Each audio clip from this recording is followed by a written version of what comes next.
Hi, I'm delighted to be down here on the waterfront this afternoon as we unveil the new artwork that we've put onto the side of the pool silo building, not only encapsulating the much loved Digby, but also Sammi Wong's amazing award-winning artwork that won an International Art Award when she was a student at the University of Suffolk last year.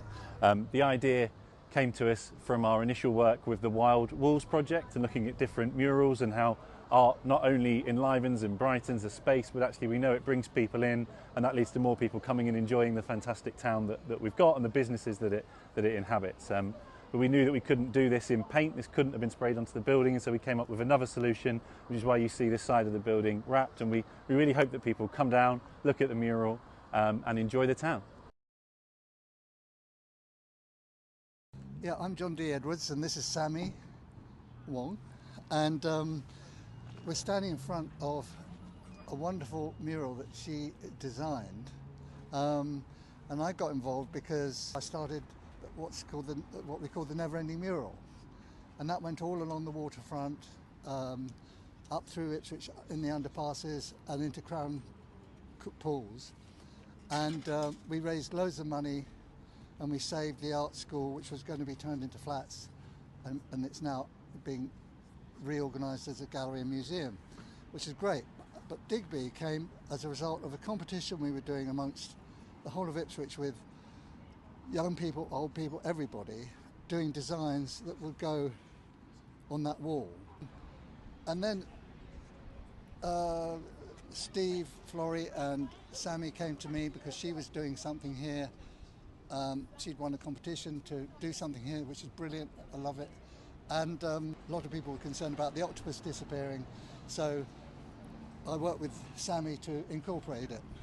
And so that's how the octopus got there. Amazing. Yeah, no, it's been amazing working with you, John. It's just lovely, all the people that I've met along the way and been able to partner with.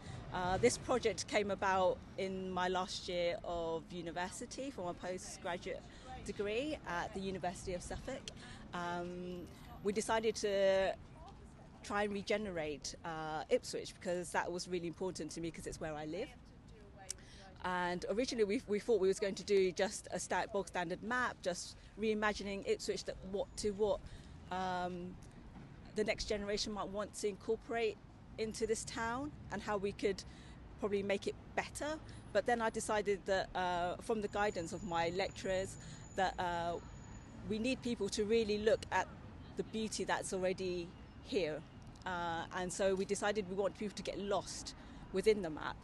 But that would prove to be a bit challenging because when you've got a map, you're not supposed to get lost, which was the challenge. But I realised that maps don't have to be bog standard. They don't have to go with what everyone thinks it should do, and so we then decided that we were going to incorporate the imagery from historical elements of Ipswich past, which would make it familiarise with the local people, and so people can actually relate to it, and then when they learn more about Ipswich, they'd feel proud of where they live, and they feel that sense of belonging,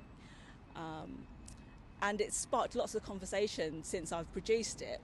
So it developed from there, and it's just literally snowballed to basically this size. So it started off this small, and now it's this big. And I just really still can't believe that it's all happened. And it's humongous. I feel so small in comparison to it, but it's just amazing. The people, the partners that have been involved, and how it's got to here today.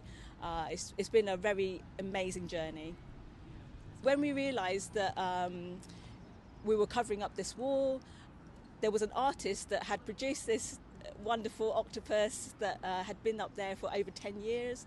I spoke to Steve and was like, we need to inquire with the artist, that's John, in probably evolving my artwork as well, changing it up, but then so that the public would not miss Digby being there, that we have it incorporated within the design, have it intertwined within, so it's not separate entities but as one. And I think that actually sums up Ipswich as a community, doesn't it?